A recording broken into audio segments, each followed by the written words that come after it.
Graça e paz, irmãos. Bom dia a todos.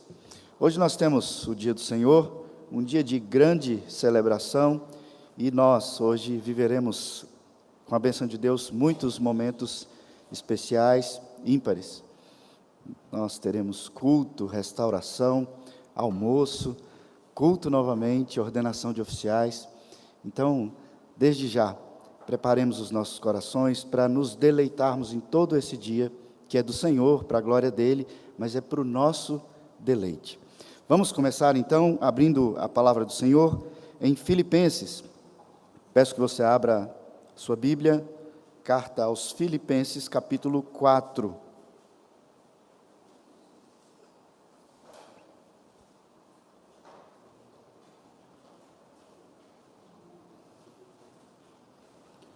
Filipenses 4, nós leremos os dois versículos, versículo 8 e 9. Eu vou ler o versículo 8 e a igreja responde lendo o versículo 9 desse texto, que diz: Finalmente, irmãos, tudo que é verdadeiro, tudo que é respeitável, tudo que é justo, tudo que é puro, tudo que é amável, tudo que é de boa fama, se alguma virtude há, se algum louvor existe, seja isso o que ocupe o vosso pensamento.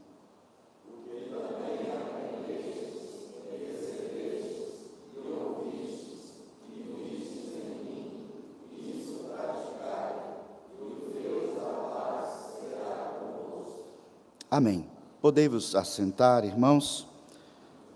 Abrimos esse dia do Senhor, esse culto, com a leitura da palavra do Senhor, nos anunciando a bênção da paz, a paz que excede todo o entendimento. O Senhor garantindo ao seu povo que o Deus da paz habita em nós. Emanuel sempre estará conosco. Vamos orar ao nosso Deus nessa manhã? Santíssimo Deus, eterno, grandioso, glorioso Pai, louvamos e bendizemos o Teu santo nome nesta manhã. O Senhor é bom, é justo, é poderoso, ó Pai, o Criador de todas as coisas, e em todos os seus atributos, o Senhor é santíssimo. Diante do conhecimento da Tua santidade, ó Pai, nós só temos uma reação: reconhecer que nós não somos santos como o Senhor é. Por isso, ó Pai, nos apresentamos nessa manhã pedindo perdão pelos nossos pecados. Falhas, erros, contravenções à Tua palavra, muitas vezes que nós sequer percebemos que estamos pensando, sentindo ou fazendo. Nos perdoa, Pai. Em tantas outras vezes nós pecamos deliberadamente contra o Senhor. Por isso, mais uma vez, perdoa-nos, Senhor. Capacita-nos, ó Pai, a Te cultuar como convém, o Senhor que é santo. Que o Senhor mesmo faça com que nós possamos apresentar esse culto nos méritos daquele que é justo, daquele que é santo, Cristo Jesus, e tudo aquilo que nós nos propomos a fazer aqui nessa manhã é em nome dEle. Em nome de Jesus que cantamos, oramos, em nome de Jesus que nos reunimos e nos apresentamos, ó Pai. Pedimos que o Senhor olhe para nós nos méritos de Cristo, e que o Santo Espírito esteja então levando a nossa adoração ao Senhor de maneira agradável, que o Senhor seja realmente adorado como convém a Ti, e que nós tenhamos prazer em tudo isso. Ó Pai, nós Te agradecemos e pedimos a Tua bênção durante todo esse dia, em nome de Jesus, amém. Vamos cantar o hino de número 3, a Igreja em Adoração.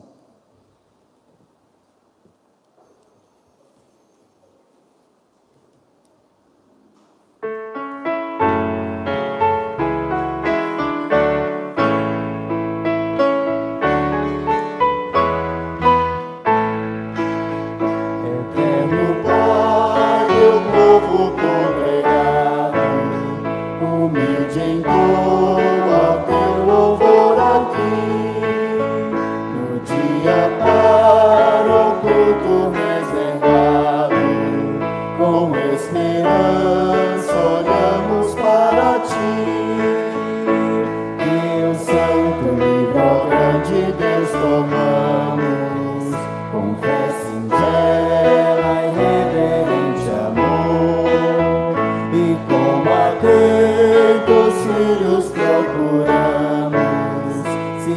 obediência na palavra do Senhor.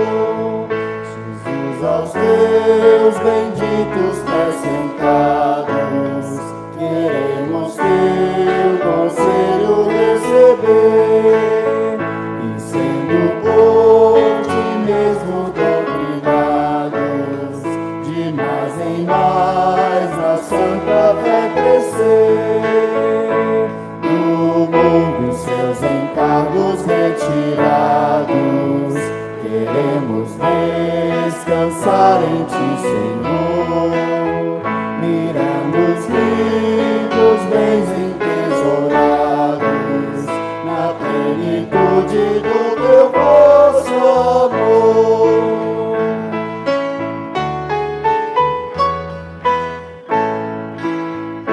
Ensina aos teus espíritos divinos, dissipa as trevas desses corações, e com a luz do teu celeste ensino, vem aclarar as santas instruções, aviva em nós as forças da memória, pois sempre nós queremos conhecer o Rei dos céus, o Cristo cuja glória eleva aos santos anjos de prazer.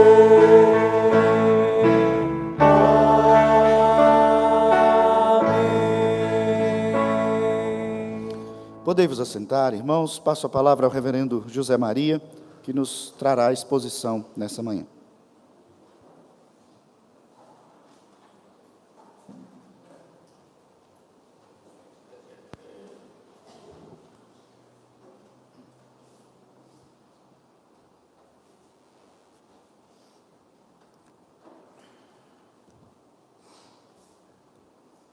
Bom dia a todos. Nós vamos fazer leitura na segunda carta de Paulo aos Coríntios, capítulo 7.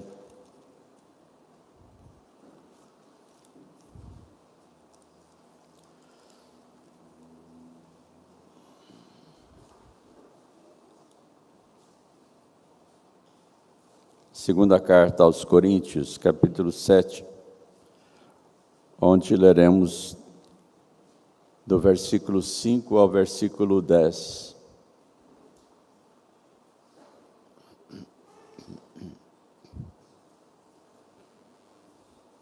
Segunda carta de Paulo aos Coríntios, capítulo 7, de 5 a 10. A palavra de Deus diz assim: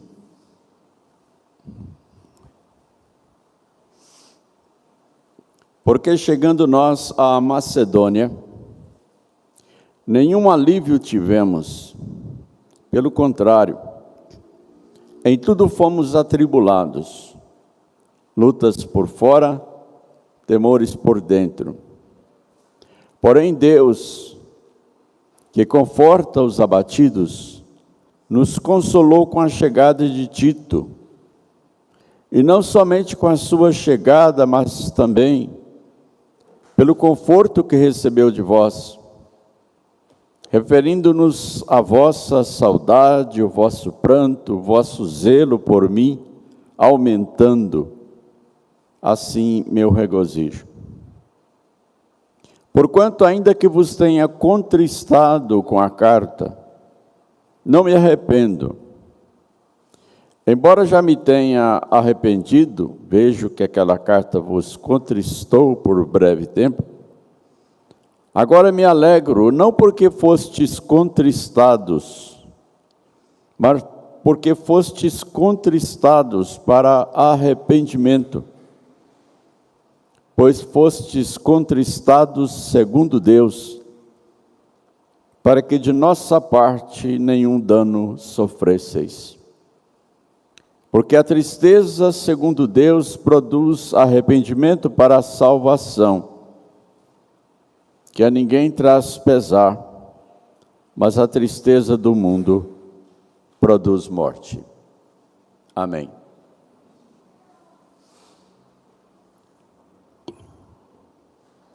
Nós estamos diante de um fato aparentemente corriqueiro no ministério de Paulo, mas que envolve questões relacionadas com arrependimento, que é o tema que nós estamos expondo aqui todos os domingos.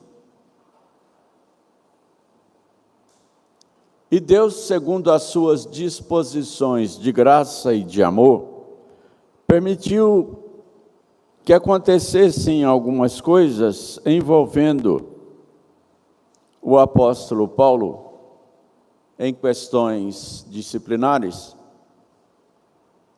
para trazer à baila, ao nosso conhecimento, aquilo que Deus quis ensinar sobre arrependimento. Então, cada detalhe do que aconteceu, historicamente, fez parte do projeto de Deus para o ensino da sua palavra e para a aplicação dela nos nossos dias. Os irmãos vão perceber que o ensino da palavra de Deus sobre arrependimento aqui é bastante pertinente, é totalmente pertinente com os nossos dias. Paulo se envolveu num problema de disciplina eclesiástica.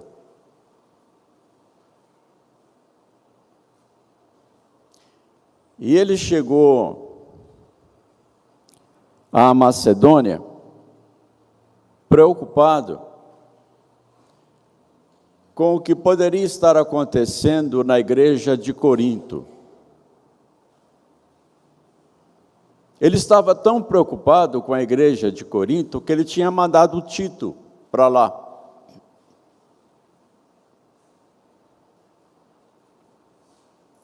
Ele não sabia o que é que eles podiam esperar de lá.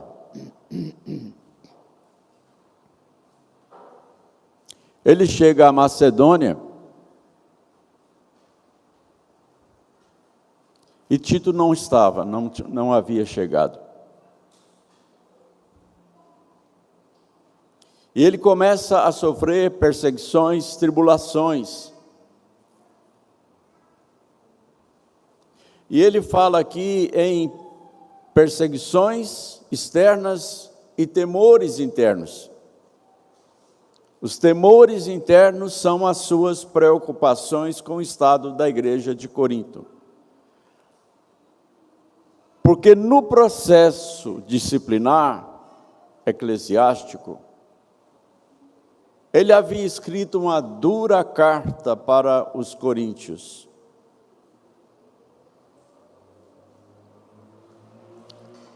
E depois ele chegou até se arrepender de ter enviado essa carta com as palavras que ele usou.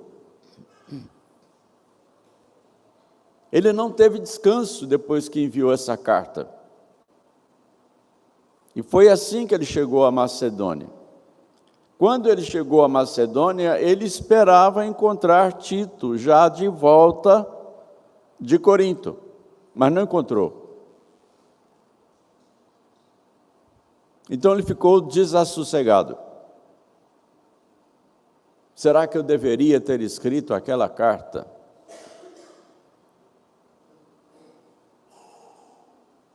Mas pouco depois Tito chegou.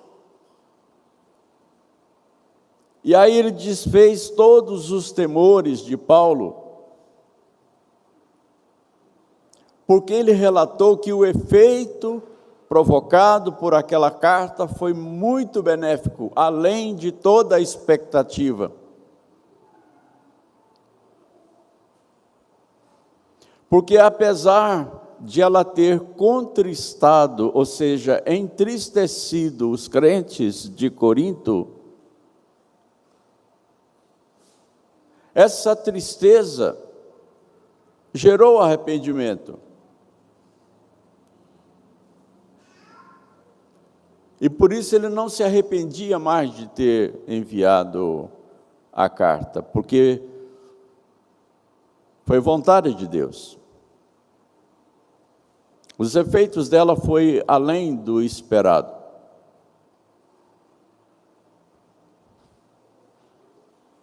A igreja passou por um momento de contrição, chegando mesmo à indignação, porque havia crentes que se sentiam responsáveis por aquilo tudo, mas havia outros que não tinham nada a ver com a situação.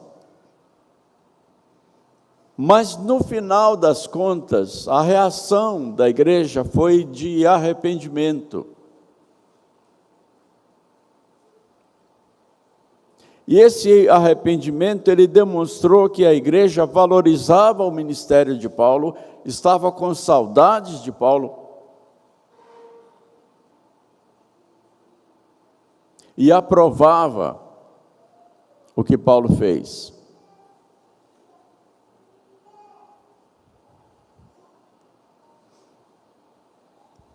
E aí então ele diz: porquanto, ainda que vos tenha contristado ou entristecido com a carta, não me arrependo. Agora me alegro, não porque fostes contristados, mas porque fostes contristados para arrependimento. Pois fostes contristados segundo Deus, para que de nossa parte nenhum dano sofresseis. E aí então vem a exposição teológica de Paulo a respeito do arrependimento, que é o nosso interesse nessa manhã discutir. E a respeito disso ele diz: porque a tristeza, segundo Deus, produz arrependimento para a salvação, que a ninguém traz pesar, mas a tristeza do mundo produz morte. Nós já falamos aqui a respeito da diferença entre arrependimento e remorso. Judas teve remorso e se matou, comprovando definitivamente que ele era filho da perdição, filho do diabo.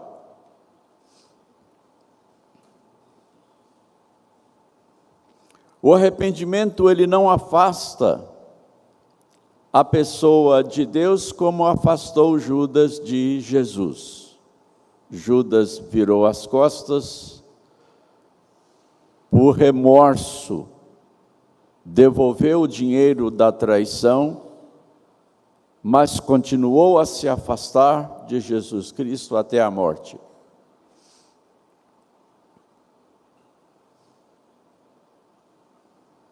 Pedro também traiu a Jesus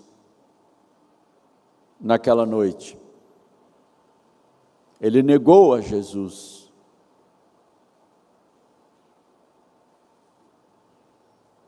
Mas quando ele foi confrontado na sua traição pelo olhar de Cristo,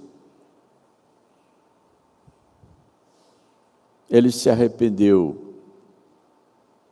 E se arrependeu até as lágrimas. E passou dias sonhando com a possibilidade de demonstrar o seu arrependimento. Ele não foi e se matou.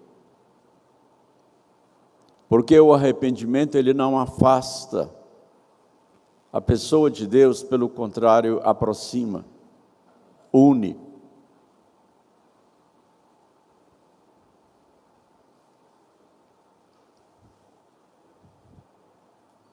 Porque a tristeza, segundo Deus, produz arrependimento para a salvação, que a ninguém traz pesar, mas a tristeza do mundo produz morte.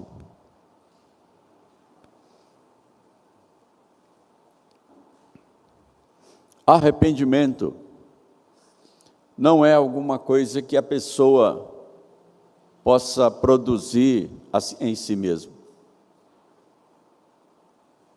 Porque para que haja arrependimento é preciso haver regeneração, nova criação, restauração. É preciso haver uma mudança de personalidade, de caráter, de pessoa. E essa mudança de pessoa produz uma mudança de qualidade de vida.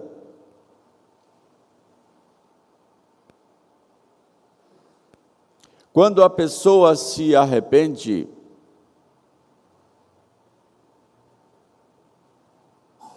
esse arrependimento, ele é poderoso para provocar mudança, transformação.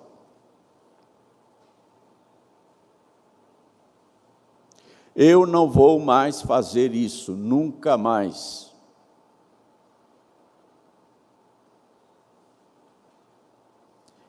E esse nunca mais é resultado de uma mudança de mente, de mentalidade, uma mudança de coração. Operada não pelo poder humano, mas pelo poder de Deus.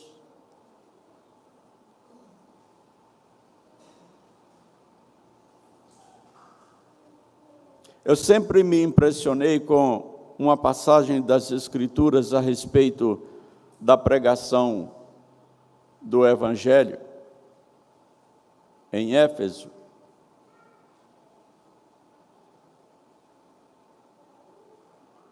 Onde fala que os efésios, que eram essencialmente idólatras, e isso por tradição, por cultura e por dominação satânica, eles abandonaram seus ídolos.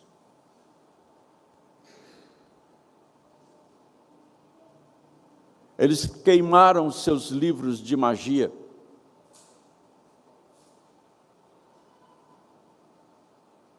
Eles voltaram as costas para a sua tradição religiosa, idólatra.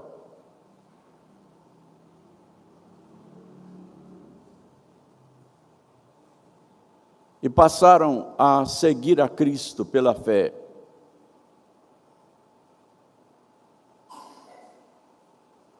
Ninguém abandona a sua religião de família, de tradição.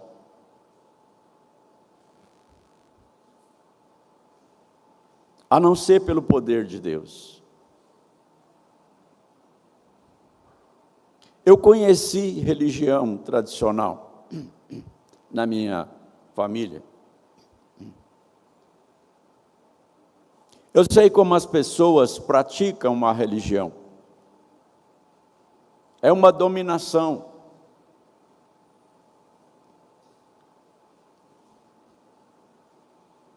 Elas não pensam em outra coisa, elas não pensam em mudança, elas não pensam que estão erradas, elas dão uma vida por aquilo.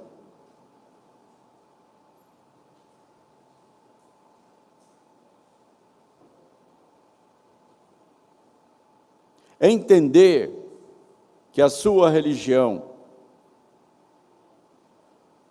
está te conduzindo para a perdição, não é uma faculdade da mente humana. Não é uma faculdade da inteligência, da perspicácia, do raciocínio. É a ação do poder de Deus. Porque o poder de Deus no Evangelho faz com que aquele que foi eleito antes da fundação do mundo compreenda que está no caminho errado, por mais religioso que seja.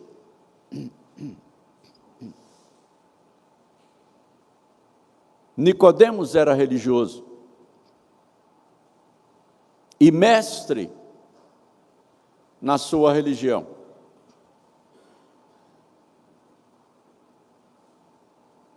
Mas a sua cabeça, a sua mente foi atingida pelo Evangelho. E ele entendeu que ele estava no caminho errado. Que a sua maneira de adorar a Deus, que o seu conhecimento de Deus estavam errados.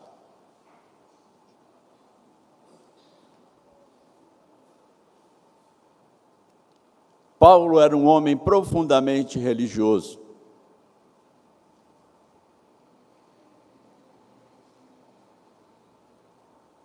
Hebreu de hebreus, quanto à lei, fariseu, da tribo de Benjamim, ele sabia a sua árvore genealógica todinha. Ele sabia todas as leis e as praticava com zelo.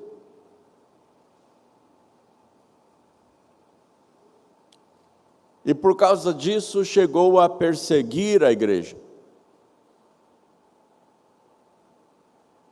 E aprovar e dar o seu ok na morte dos seguidores de Cristo. Ele era uma autoridade, ele era um rabino.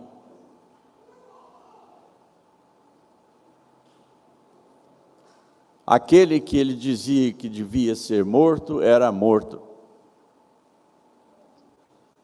Apedrejado, como Estevão. Paulo aprovou Estevão para o sacrifício, para o martírio.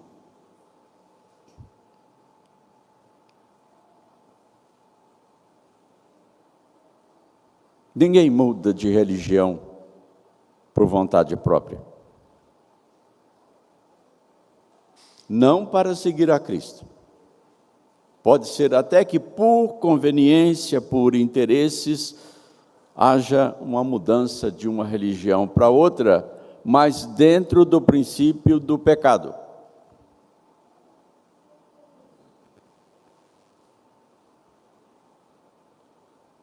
Ninguém deixa a sua religião para seguir a Cristo, a não ser pelo arrependimento.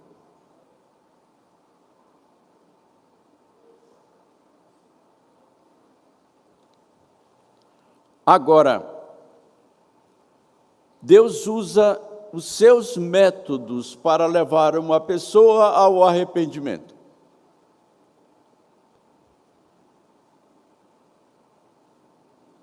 E um desses métodos é o entristecimento, segundo nós temos aqui nessa história.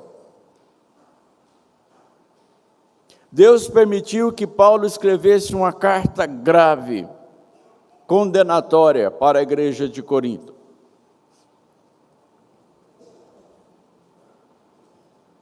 Denunciando-os e condenando-os pelas atitudes dele com relação a um problema de disciplina.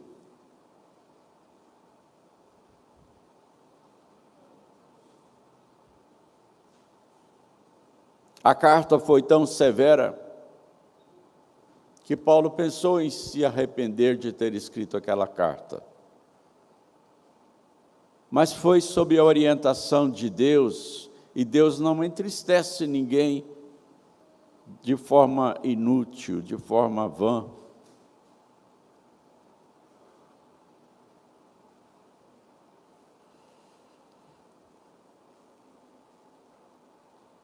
E a vontade de Deus, através daquela carta, produziu os seus frutos. Deus usa os seus meios para produzir a tristeza que conduz ao arrependimento.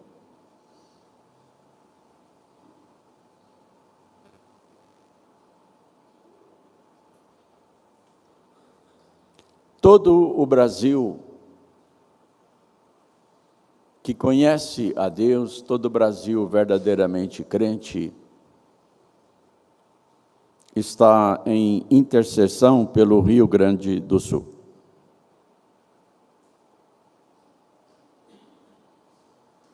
E uma das súplicas que nós temos oferecido a Deus por aquele povo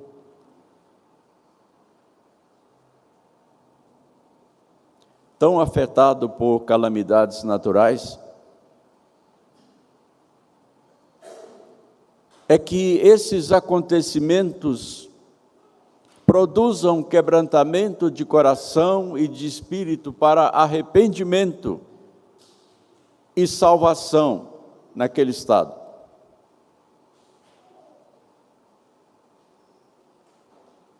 Nós já falamos aqui que Deus soberanamente conduz os ventos, as correntes marítimas e cada nuvem, para que as chuvas que Deus envia, venham a cair justamente no lugar que Ele quer que caia, na quantidade que Ele quer que caia. Nem um pingo a mais, nem um pingo a menos.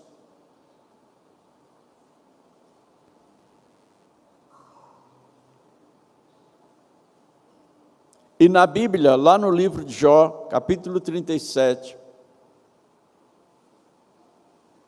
a palavra de Deus diz que Deus faz essas coisas com o tempo para produzir dois resultados: misericórdia e condenação.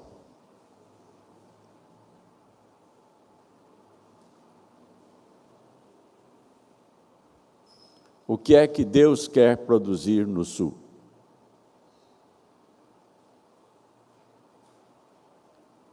Talvez as duas coisas.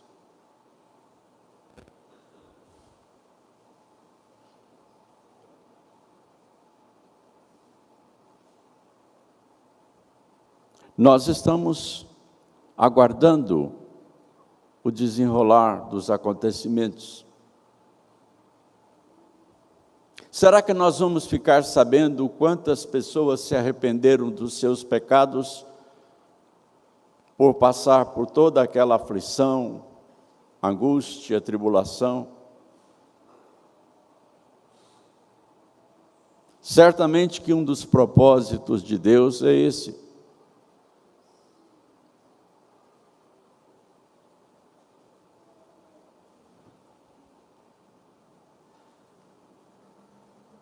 Porque Deus não entristece por capricho. Ele tem um propósito.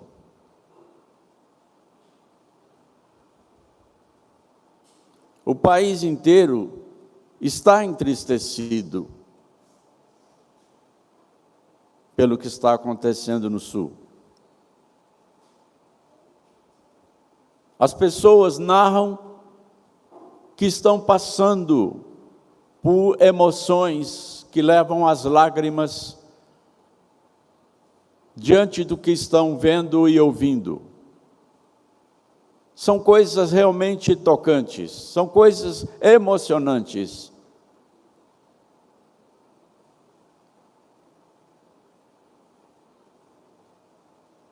Nós somos emotivos e temos emoções porque nós somos feitos à imagem e semelhança de Deus.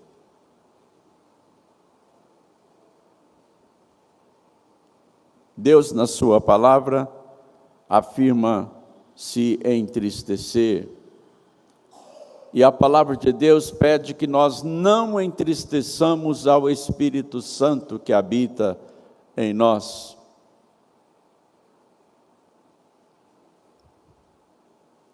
Jesus Cristo no Getsemane disse: estou profundamente triste até a morte.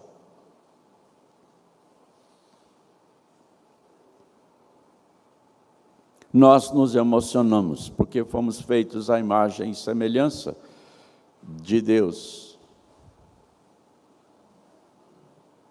Deus está despertando um grande espírito de solidariedade, e isso não somente no Brasil, mas até fora do Brasil, para com os flagelados do Sul. Deus conduziu as suas nuvens para ali, derramou as suas águas ali, tumultuou a vida dos gaúchos ali. Ele está soberanamente controlando tudo o que acontece ali. Despertou a solidariedade, a compaixão de todo o povo brasileiro e de nações internacionais para com a calamidade. Tudo sob controle. Para quê? Para produzir arrependimento.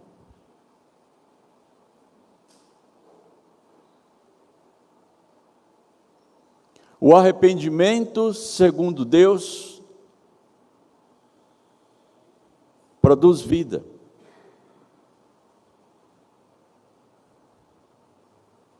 Mas o arrependimento, segundo o mundo, produz morte. É o que está escrito aqui.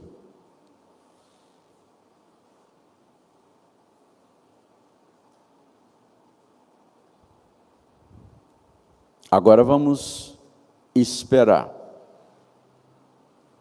E com relação à sua vida, o que é que está acontecendo na sua vida, no seu coração?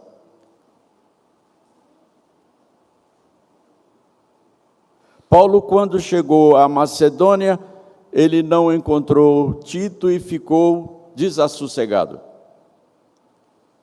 Ele chamou o seu desassossego de temores por dentro.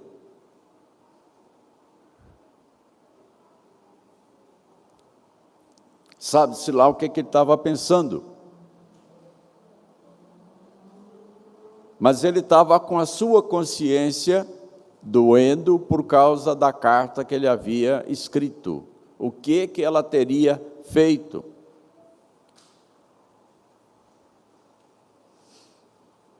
E aí chega Tito com boas notícias.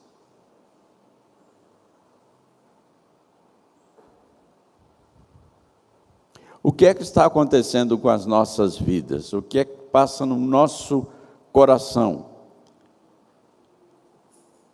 O que é que Deus está fazendo nas nossas vidas? O que é que exatamente nesta hora o Espírito Santo nos mostra?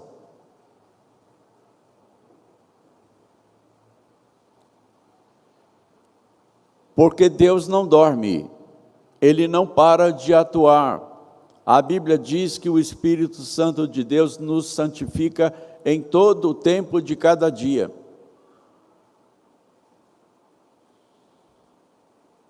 A nossa vida diante de Deus não é uma coisa estagnada. O Espírito Santo é dinâmico. Nós estamos sendo preparados para o dia do Senhor, a fim de que naquele dia nós estejamos diante de Deus de forma irrepreensível. E isso envolve arrependimento de pecados todos os dias.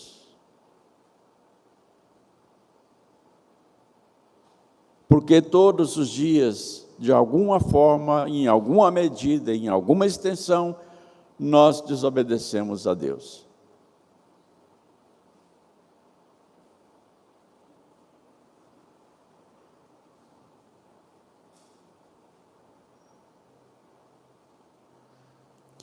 E Deus, em alguma medida, em alguma extensão, vai nos entristecer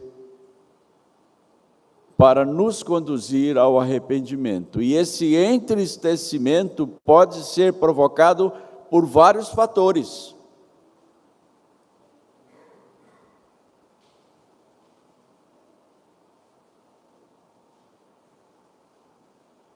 Nós já falamos aqui sobre o fato de que Deus permite que nós o desobedeçamos,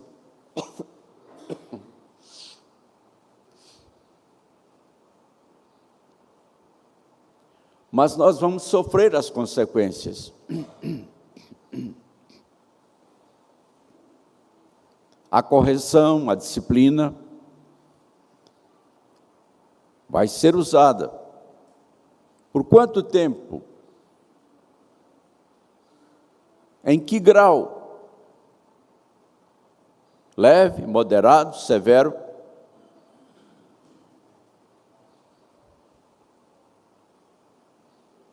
Pelo que nós estamos passando. E qual a causa, e qual o propósito daquilo pelo qual nós estamos passando? Sim, porque nada está fora dos planos de Deus para a nossa vida. O que acontece aos verdadeiros crentes é resultado de um controle de Deus para nos santificar.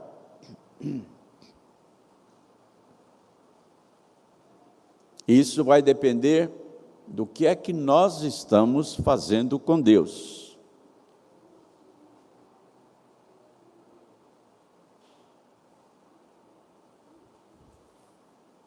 Não há nada no vácuo na vida do crente.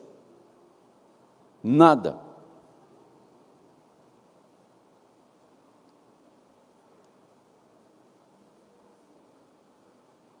Nada é simplesmente nada.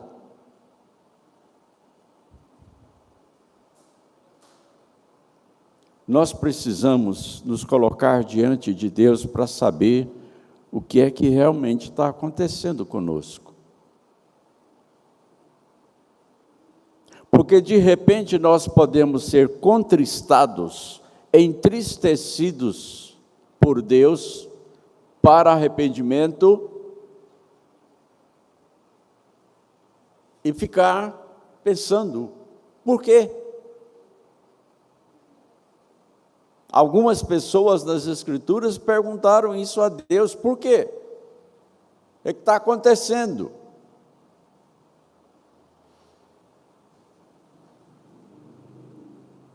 O que está acontecendo no sul?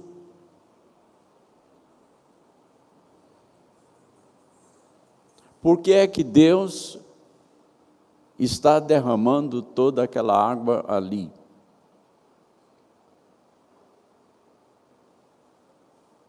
Quantas pessoas ali se arrependerão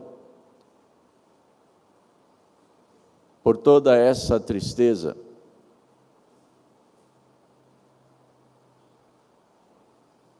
Vamos olhar para tudo o que está acontecendo pessoalmente conosco, vamos olhar para tudo o que está acontecendo politicamente no Brasil, vamos olhar para tudo o que está acontecendo na natureza, e não apenas no Brasil, mas no mundo inteiro.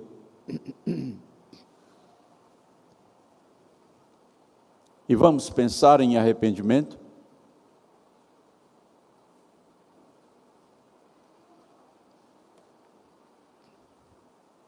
Vamos perguntar para o Senhor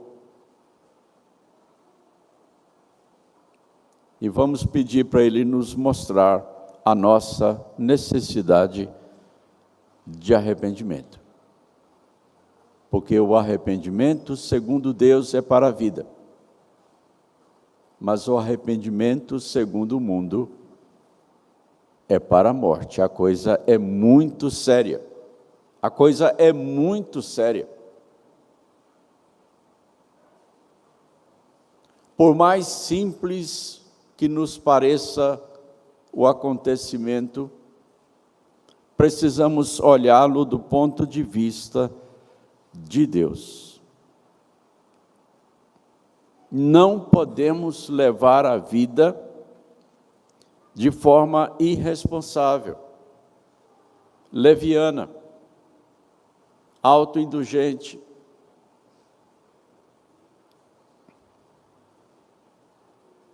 Há uma vida de Deus que está em nós,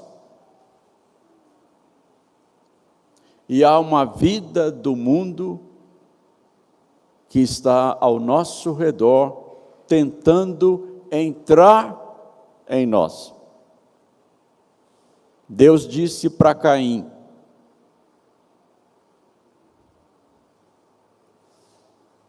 a iniquidade está batendo à porta. Ela está forçando a porta. Deus usou a palavra pecado. O pecado jaz à porta. A iniquidade, ela está forçando a porta. O mundo está querendo entrar e tomar conta.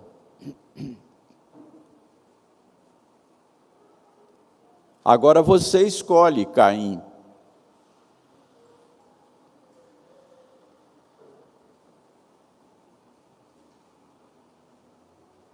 Deus colocou sobre Caim a responsabilidade de seguir em frente com o seu propósito de matar o irmão ou se arrepender. E Caim não se arrependeu. Esaú não se arrependeu. Acã não se arrependeu.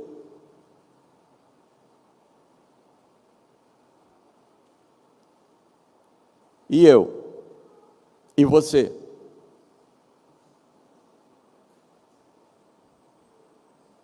A nossa vida não é algo sem valor diante de Deus.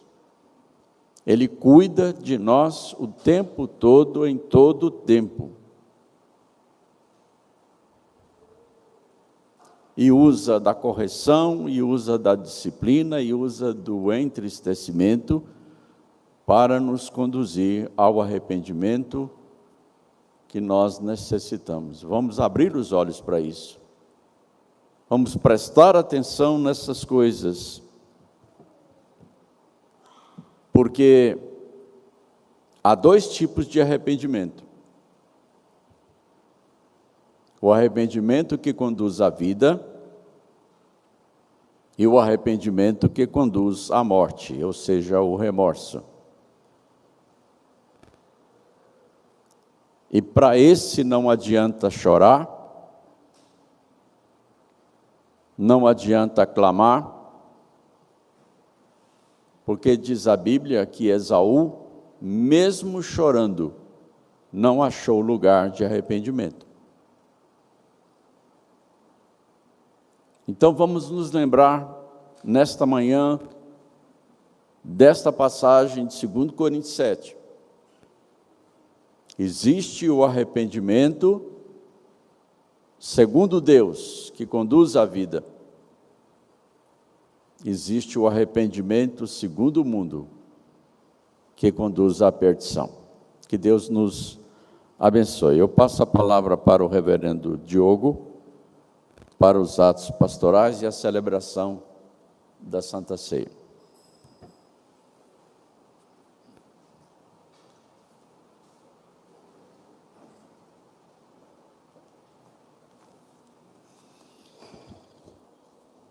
Meus irmãos, o livro de Provérbios, capítulo 6, verso 23, nos diz: porque o mandamento é lâmpada, e a instrução, luz, e as repreensões da disciplina são o caminho da vida.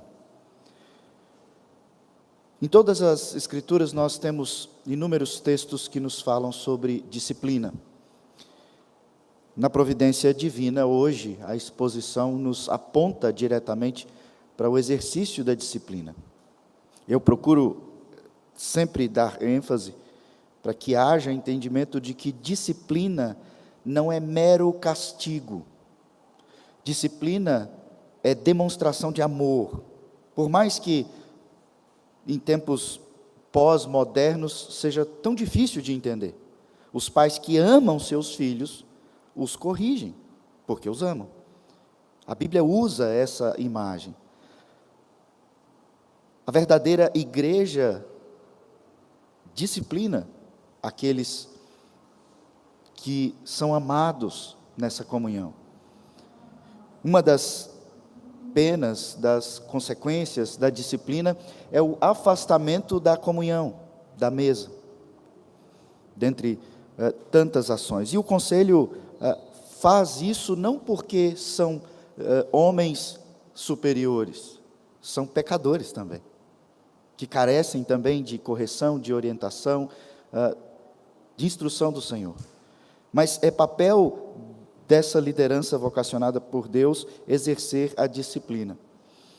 Portanto, hoje, antes de partirmos para a oração de consagração dos elementos, para mim, como pastor, particularmente, temos de viver aqui um momento muito alegre, muito especial, que é o momento onde nós restauramos um membro que estava em disciplina.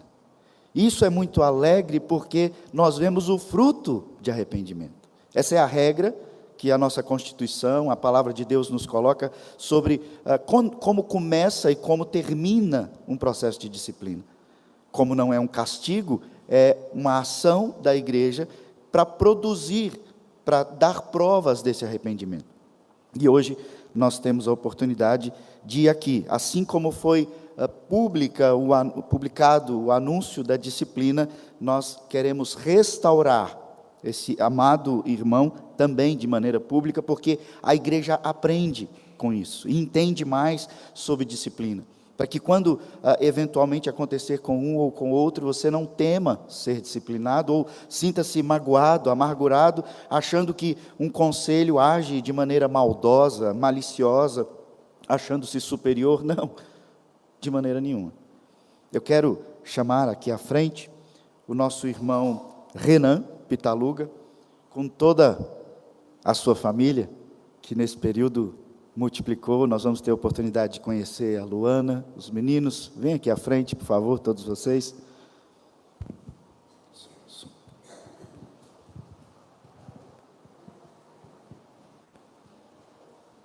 Eu vou ficar aqui nesse degrau, Renan, para eu não ser tão humilhado do seu lado, tão pequenininho. Tudo bem? Tudo bem? Você?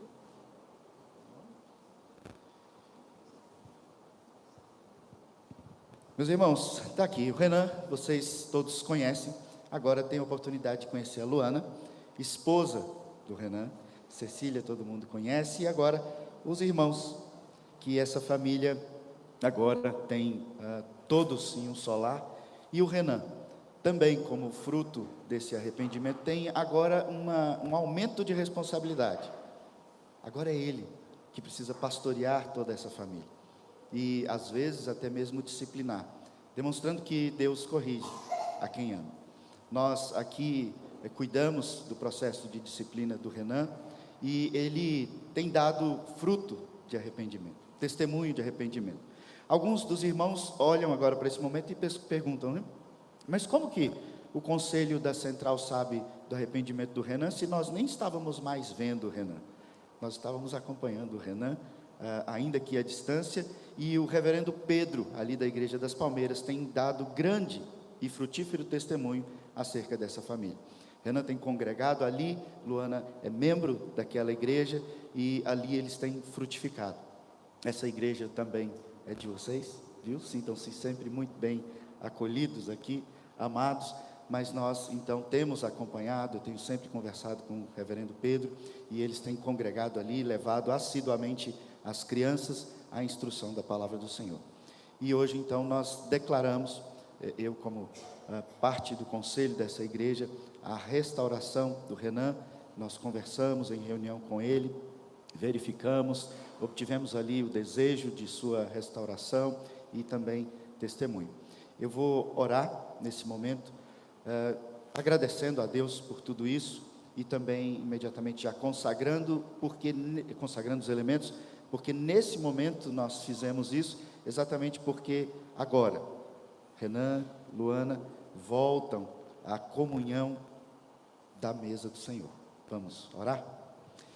Santíssimo Deus, nós louvamos e bendizemos o Teu nome por esta manhã, por tudo que aqui já fizemos e pela Tua palavra, ó Pai, que nos leva ao entendimento do Teu propósito, ó Pai, de nos corrigir segundo o caminho da justiça, que muitas vezes nos leva à tristeza, mas a tristeza que produz vida. Ó Pai, muito obrigado, porque o Senhor nos prova para que sejamos aprovados. E aqui, hoje, nós testemunhamos, ó Pai, esse momento tão ímpar, tão alegre, de restauração do Renan, de testemunho dessa família que agora, todos desse lar, caminham aos seus pés, buscando orientação da Tua palavra. Uma família completa, indo à casa do Senhor, semana a semana. Abençoe, ó Pai, para que o Renan seja verdadeiro cabeça, amoroso, homem que ama sacrificialmente sua esposa e cuida de seus filhos. Ó Pai, abençoe a Luana, dando a ela sabedoria, discernimento, também para a condução desse lar, sendo o esteio que fortalece os laços dessa família. Abençoe, ó Pai, para que ambos, juntos, unidos no Senhor, possam instruir cada filho, ó Pai, possam então vivenciar a fé e serem sempre frutíferos nos caminhos do Senhor. Nós pedimos que o Senhor agora abençoe os elementos que estão nessa mesa, pão e vinho, que o Senhor mesmo os consagre. Nós os separamos do uso comum, para que agora o Senhor use de maneira frutífera, espiritual, real e abençoadora na vida do Renan, da Luana e de cada membro em plena comunhão com esta igreja. Nós oramos assim em nome de Jesus. Amém. Uma última novidade é que, além de toda essa prole, tem mais um vindo aqui. Como é o nome mesmo?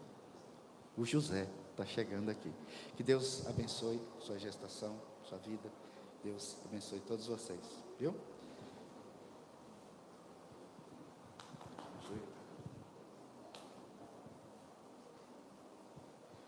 Vamos à mesa do Senhor. Gostaria de chamar os presbíteros aqui à frente, para que nós possamos servir a igreja do Senhor.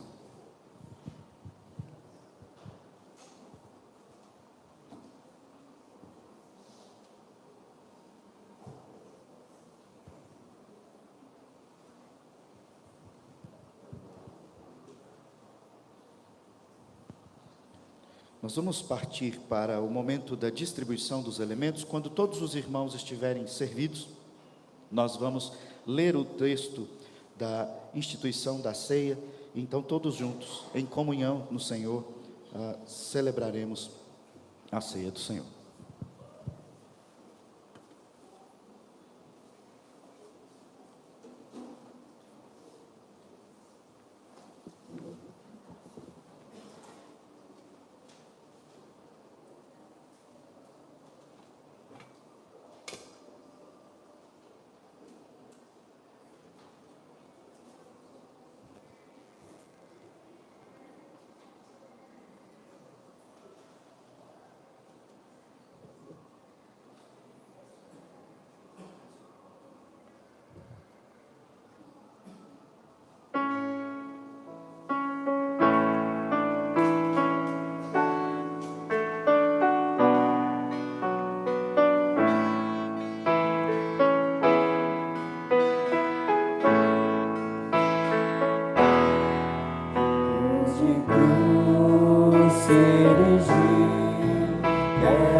Deu a vida por mim, pecado.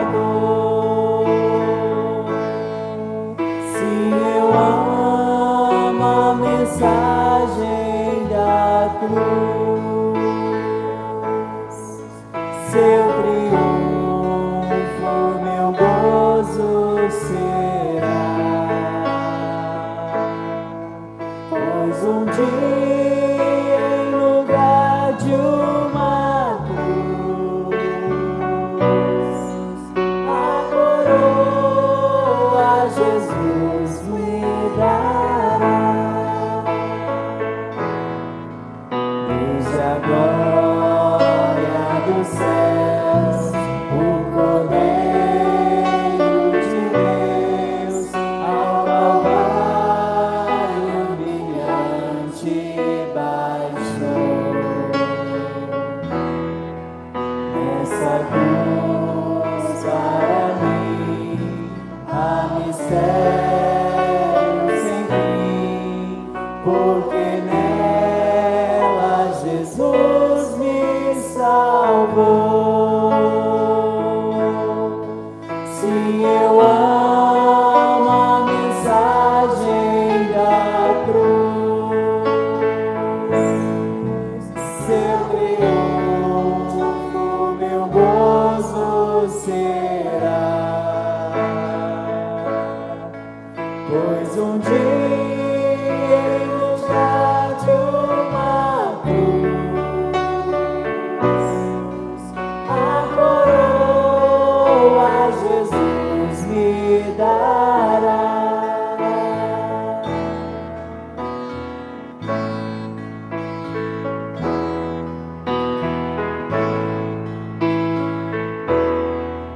Nessa cruz padeceu, desprezado morreu, meu Jesus para dar-me perdão.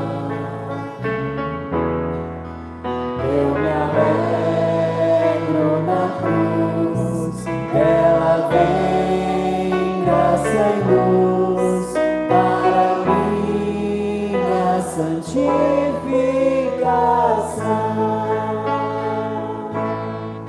Se eu amo a mensagem da cruz, seu triunfo, meu gozo será, pois um dia em lugar de uma cruz, a coroa Jesus me dará.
Todos receberam os dois elementos?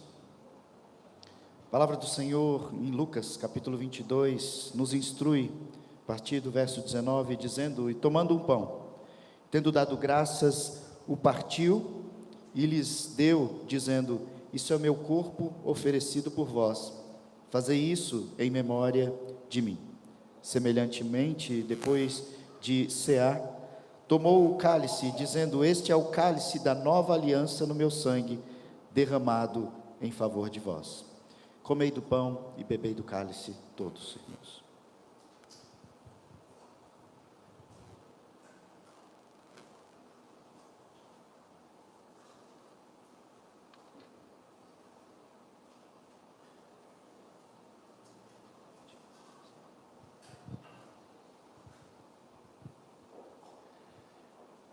Santíssimo e soberano Pai, nós te agradecemos por essa manhã, te agradecemos, ó Pai, porque o Senhor tem falado aos nossos corações, a maneira com que o Senhor quer que chegamos até a Ti.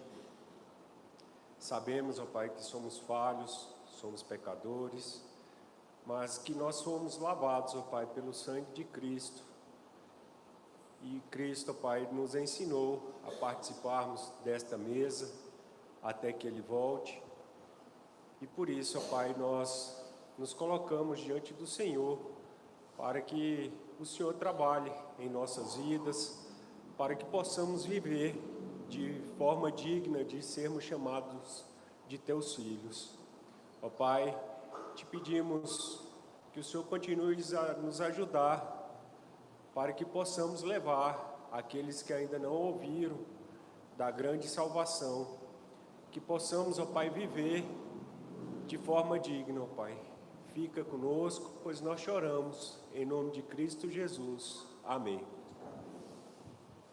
Que a graça do nosso Senhor e Salvador Jesus Cristo, que o amor de Deus, o nosso eterno e glorioso Pai, e as consolações do Santo Espírito do Senhor repouse sobre vós, Igreja Presbiteriana Central, e sobre todo o povo de Deus, espalhado por toda a terra, desde agora e para todo sempre. Amém.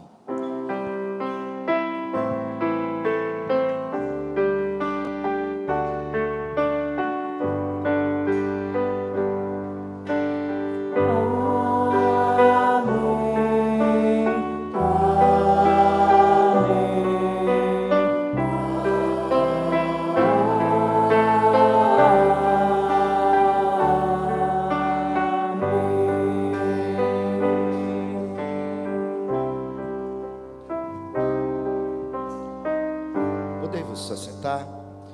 Meus irmãos, nós vamos imediatamente nos dividir em nossas classes da escola dominical, lembrando que logo após a escola dominical nós teremos aqui a chamada, momento das homenagens